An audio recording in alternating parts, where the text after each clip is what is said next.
কর্ণপর্ব। দ্রোণের মৃত্যুর পর ষোড়শ দিনে কর্ণ কৌরব পক্ষের সেনাপতি হন।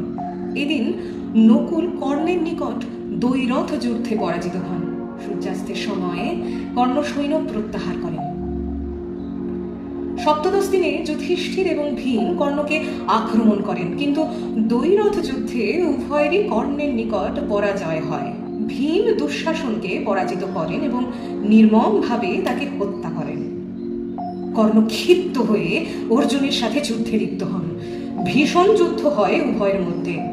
দুজনের সমান যোদ্ধা হওয়ার কারণে কেউ কাউকে ছাড় দিচ্ছিলেন না। সবাই নিজ নিজ যুদ্ধ ভুলে অর্জুন এবং কর্ণের যুদ্ধ দেখতে লাগলেন। কর্ণের রথের সারথি ছিলেন শল্য।